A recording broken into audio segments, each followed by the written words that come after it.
সরকারি কর্মকর্তা কর্মচারীদের মহার্ঘ ভাতা দেওয়ার ঘোষণা সরকারের পক্ষ থেকে দেওয়া হয়নি বলে জানিয়েছেন অর্থ উপদেষ্টা সালেউদ্দিন আহমেদ। তিনি বলেছেন, সরকারি কর্মকর্তা ও কর্মচারীদের মহার্ঘ ভাতা দেওয়ার বিষয়ে কে ঘোষণা দিয়েছে আমি জানি না।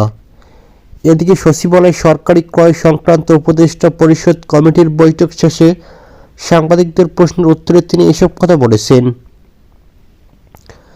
এদিকে সরকারি চাকরিজীবীরা কি মহার্ঘ ভাতা পাচ্ছেন, সাংবাদিকরা এমন প্রশ্ন করলে অর্থ উপদেষ্টা বলেন, মহার্ঘ ভাতার বিষয়ে এখনো আমরা কোনো সিদ্ধান্ত নেইনি।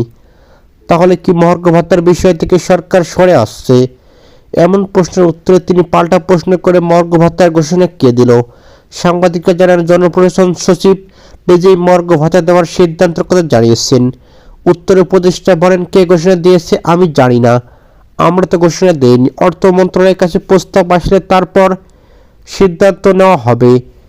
এ সময় সাংবাদিকদের জানতে চান, অর্থ মন্ত্রণালয়ের কাছে কোনো প্রস্তাব গেছে কিনা। উত্তরে উপদেষ্টা বলেন, আমরা তো এখনো ঘোষণা দেইনি, এখনো সিদ্ধান্ত নেইনি।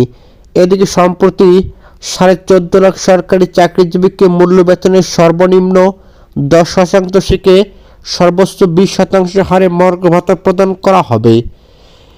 এদিকে আরও জানিয়েছেন অর্থ বিভাগ, তবে ইতিমধ্যেই পাওয়া সরকারি চাকরিজীবী বাড়তি 5% বার্ষিক বৃত্তি ইনক্রিমেন্ট বাদ দেওয়ার সুপারিশ করা হয়। অর্থ বিভাগ হিসাবে এটি বাস্তবায়নে এক অর্থ বছরে বাড়তি খরচ হবে অন্তত 5,000 কোটি টাকা। তবে আপাতত মহার্ঘ ভাতা দেওয়ার সিদ্ধান্ত থেকে সরে আসে সরকার বলে সংশ্লিষ্ট সূত্রে জানা গিয়েছে। অপকর্মকারী নেতাকর্মী এক চুলো ছাড় দেওয়া হবে না বলে জানিয়েছেন বিএনপির ভারপ্রাপ্ত চেয়ারম্যান তারেক রহমান। বিএনপির প্রতি জনগণের আস্থা ধরে রাখতে বিশৃঙ্খলাকারীদের বিরুদ্ধে কঠোর ব্যবস্থা নেওয়া হবে, আর সরকার দুর্বৃত্তদের কোনো ছাড় দেওয়া হবে না, এমনটি জানিয়েছেন। এদিকে বিকেলে সাতক্ষীরা তুফান কনভেনশন সেন্টারে আয়োজিত রাষ্ট্র কাঠামো মেরামতের রূপরেখা 31 দফা বাস্তবায়নে সাতক্ষীরায় কর্মশালা পরবর্তী এক প্রশ্নোত্তর পর্বে তিনি এসব কথা বলেছেন। তারেক রহমান বলেন, বিএনপি নেতাকর্মীদের বিরুদ্ধে 60 লাখ মামলা ছিল, তারা দুঃসহ জীবনযাপন করেছে, অনেক কষ্ট ও আপসহীনতার বিনিময়ে আজকে বিএনপি সাধারণ মানুষের আস্থা পেয়েছে। সেই আস্থা গুটিয়ে মানুষের নষ্ট করতে দেওয়া হবে না। এদিকে বৈষম্য বিরোধী ছাত্র আন্দোলনের কেন্দ্রীয় সমন্বয়ক ও জাতীয় নাগরিক কমিটির মুখ্য সংগঠকটির সাজিদ আলম বলেছেন, খুনি হাসিনার সময় কেরানীগঞ্জের বিভিন্ন জায়গায় চাঁদাবাজি ও প্লট নিয়ে বাণিজ্য চলত। দুঃখের বিষয়, এখনও কেরানীগঞ্জে সেই চাঁদাবাজি ও প্লট বাণিজ্য চলছে। এদিকে কেরানীগঞ্জে চাঁদাবাজি বন্ধ হয়নি, শুধু হাত বদল হয়েছে। আপনারা সবাই একত্রিত হয়ে চাঁদাবাজের হাতগুলো ভেঙে দেবেন।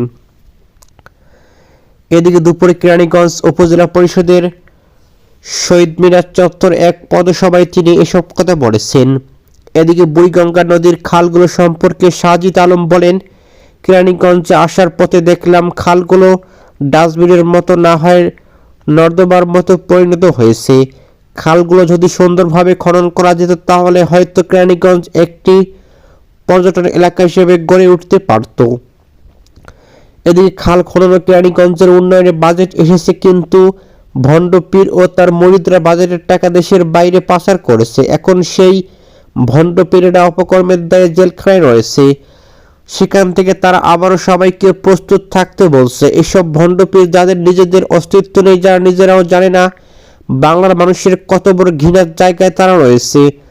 সাজিদ আলম আরও বলা হচ্ছে, এখানকার তরুণরা বিভিন্ন অপ্রত্যাশিত কাজে লিপ্ত হচ্ছে, কিন্তু এই তরুণরা যে মাঠগুলো খেলবেন, সেই জায়গাগুলোতে সুস্থ স্বাভাবিকভাবে বিচরণ করবেন, সেই জায়গাগুলো হায়নারা দখল করে নিয়েছে। সুস্থ স্বাভাবিক জীবন গড়তে কেরানীগঞ্জে যে উপাদানগুলো প্রয়োজন ছিল সেগুলো তারা দখল করে নিয়েছে।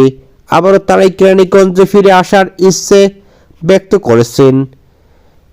এদিকে জুলাই গণ অভ্যুত্থানে কেরানীগঞ্জে গুরুত্বপূর্ণ ভূমিকা উল্লেখ করে সাজিদ আলম বলেন, আপনারা যারা এই অভ্যুত্থানের নেতৃত্ব দিয়েছেন তারা এই কেরানীগঞ্জের নেতৃত্বে হাল ধরতে প্রস্তুত থাকুন। আপনারা যদি সেই সাহস নিয়ে কেরানীগঞ্জের মাটিতে দাঁড়ান, হয়তো প্রথম দিনে আপনার সঙ্গে 100 জন দাঁড়াবে, কিন্তু এই সংখ্যা কয়েক দিনের ব্যবধানে কয়েক হাজার পরিণত হবে। এদিকে এই সংখ্যাটি কয়েক মাসের ব্যবধানে লাখে পরিণত হবে। এদিকে আমরা বিশ্বাস করি 100 জনের নিয়ে সংবদ্ধ হয়ে শুরু করলে অচিরেই সেটি লাখো মানুষে পরিণত হবে। কিছু অর্থের বিনিময়ে আমরা যদি কারো কাছে নিজেদের বিক্রি করে দিই, তাহলে সাময়িক কিছু ক্ষমতার কারণে দাসত্ব বরণ করে নিতে হবে।